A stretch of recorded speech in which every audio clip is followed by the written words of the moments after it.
I'm going to invite Olivia Firsching to come up and share. Olivia just graduated from the University of Virginia, and she is entering into a vocational ministry, and she's going to tell you all about what God is going to do in her and through her. Welcome. Thank you.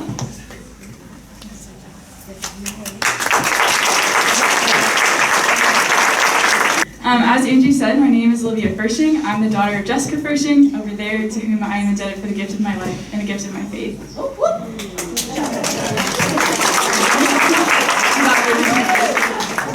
I recently graduated from the University of Virginia with a degree in economics, and I'm up here this morning to tell you why I'm not going into a profession explicitly related to economics next year. I loved all 4 years that I spent at UVA, yes, even and especially the COVID-ridden ones. God gave abundant blessings during my time in college, and as John said at the end of his gospel, if these were to be described individually, I do not think the whole world would contain the books that would be written. So for brevity, I'll start around my 3rd year. It was about this time that I began perceiving a desire that I had for deeper formation.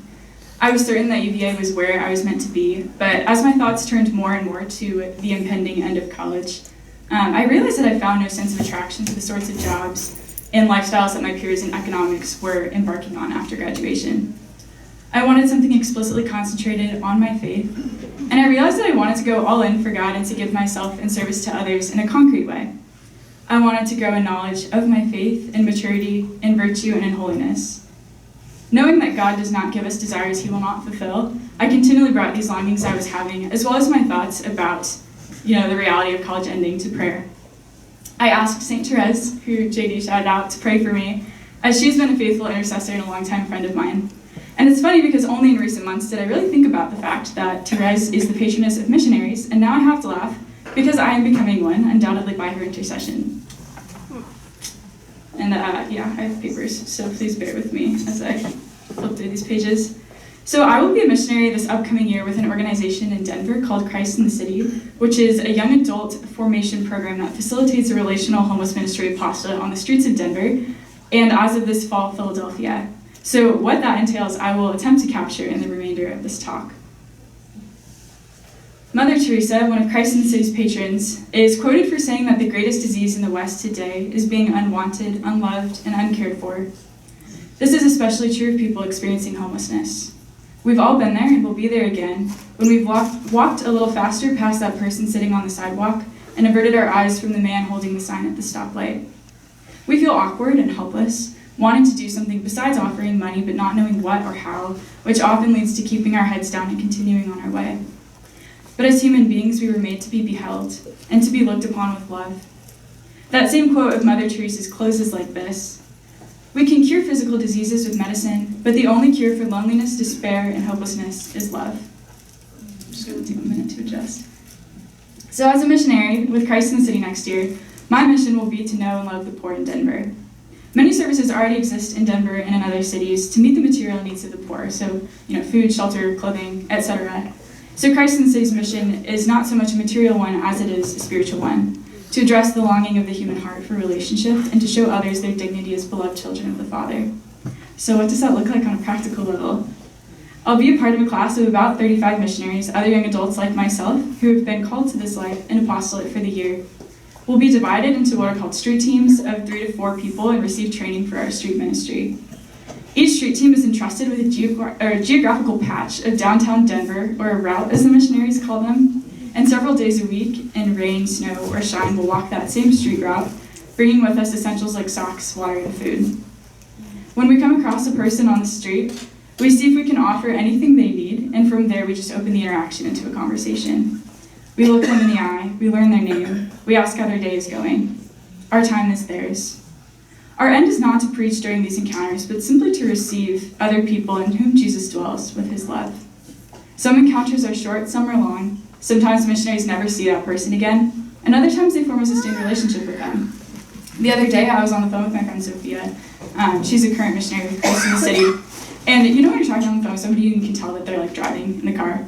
And so I asked her if she was driving. She said yes. I asked where she was going. And she told me she was going to the hospital, to which I replied, are you okay? And she said, yeah, I'm just going to visit Mama T. And it turns out Mama T was one of her friends that she'd met on the street at one point during her year as a missionary whose illness had progressed, and so she was in the hospital, and Sophia was just using her free afternoon to keep her company in her hospital room in her sickness.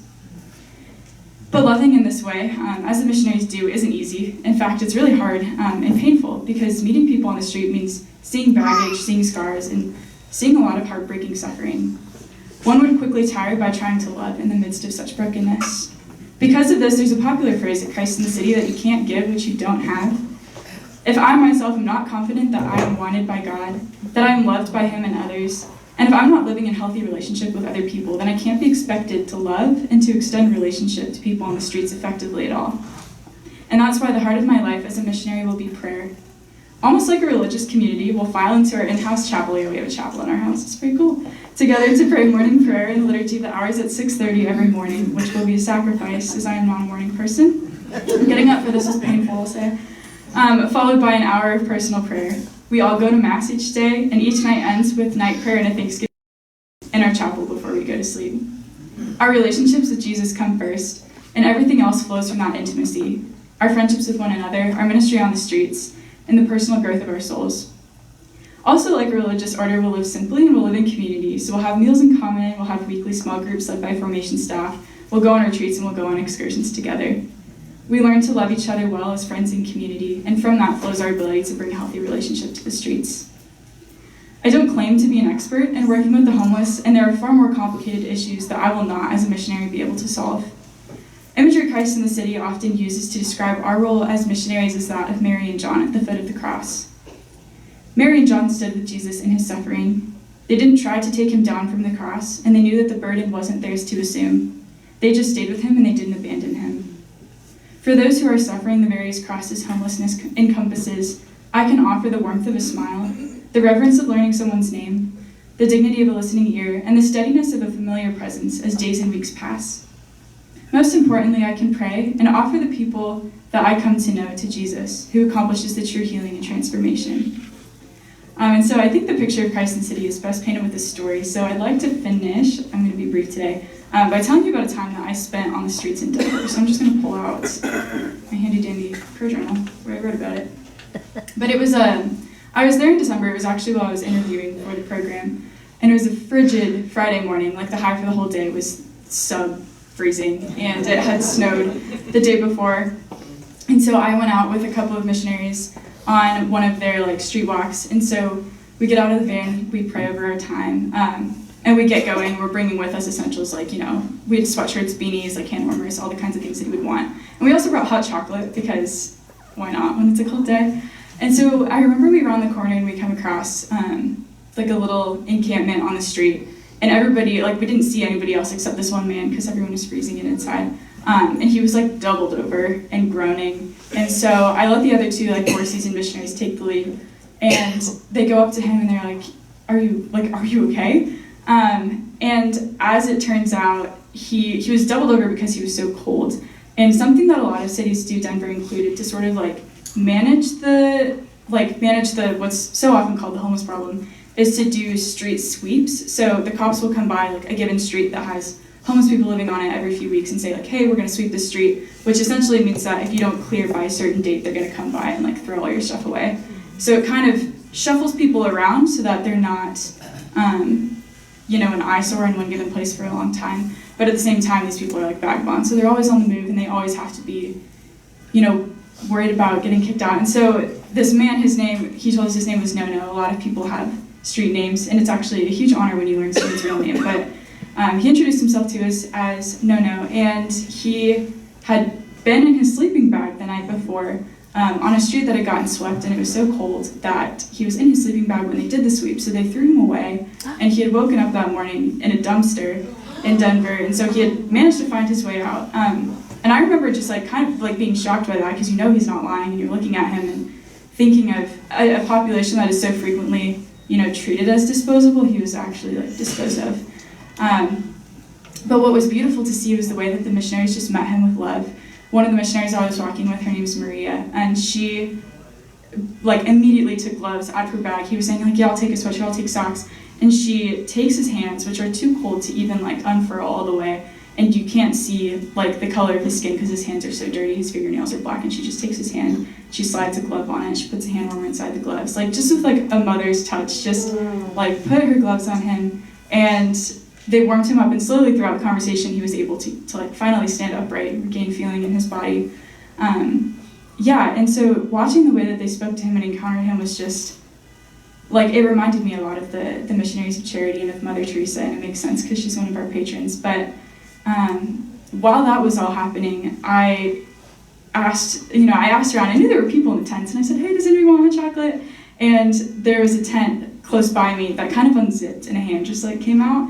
And so I filled the cup of hot chocolate, like put it in the hand disappeared, and then it turned out there was another person in the tent. So I poured a second cup of hot chocolate, handed it to the man, and he handed it to whoever was in the tent with him, and I could hear the sound of a dog. And so I just said, hey, like, do you guys have a dog in there? Just starting a conversation. And as it turned out, they did. The man's name was Tennessee, his wife's name was Carla. And throughout the conversation, more and more of the tent just unzipped, little by little.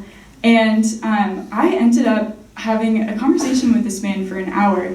And I think so often, sometimes like when we go out to serve others, we expect that we will be serving others and neglect to remember that like so many times we end up receiving far more than we think that we're going to be able to give. And so this man, Tennessee, he had some sort of like bronchial like disease. He was coughing every few sentences, but he had a faith like no person I've ever seen. And so I wrote a little bit about it at the end of the day when I went back to the chapel and was just thinking about the encounter that I had. But I wrote, it was an hour of listening to him speak the pure truth. It reminded me of every other word off of his lips was something from scripture. And I remember it's the calling of the prophet Ezekiel. I think God gives him the scroll and he eats the scroll. It's like sweet like honey, but it becomes a part of him. And when I was speaking to this man, Tennessee, that was exactly like what I perceived in him. And he just told me about the truth of God's unconditional love, of the way that we've been entrusted to one another on earth, of his purposes for us, of peace, of prayer, of God's steadfastness. And at points, he was like welling up in tears just thinking about the goodness of God, this man who had nothing but was so rich in spirit. And so he told me that I was special and that God has something special for me and has plans for me. And it was just insane because I felt like this man was a personal prophet sent to me, like giving a homily directly to my heart. And I found like tears rising in my eyes, and by the end of like my time speaking with him, like I was just weeping. And he gave himself to me. He gave himself to me, this man, on his back in a tent on a street with what was probably bronchitis. He didn't give himself to me, actually, he gave Jesus to me. My heart was so filled that my soul had no other response than to spill over in tears of awe. This man, so hidden, won't be recognized as a saint, but he is. And he's quietly transforming lives with God's power. So I asked him to pray for me, and he said he would, and he entrusted himself to me in prayer as well. But I think that this just paints a very small picture of what the ministry and life on the streets is like with Christ in the city. In 1 hour, you can see two complete different ends of the spectrum of somebody who's been rightfully embittered by being thrown away by society, but then this other person in whom Christ dwells so clearly. And so I'm excited to see how God will be faithful in the glories that he has in this next year. I am the shortest talk today, I think, or at least I'm trying to be. So it was a gift to get to share something that's so special with you. If you have any questions or any part of this mission stirs your heart, there are like information pamphlets, at least on most of y'all's tables. And if you feel so inclined, I would love to have you join my mission support team. As an element of living simply next year as a missionary includes going without a salary and fundraising to cover my time at Christ in the City. I will be around for the rest of the luncheon. Would love to talk to you about that, or just about Christ in the City or anything at all in general. Just make sure to tap me and not my mom, because we get confused as sisters quite a bit. Thank you, and may God bless. So what a blessing if you are so inclined to support Christ in the city. See, Olivia.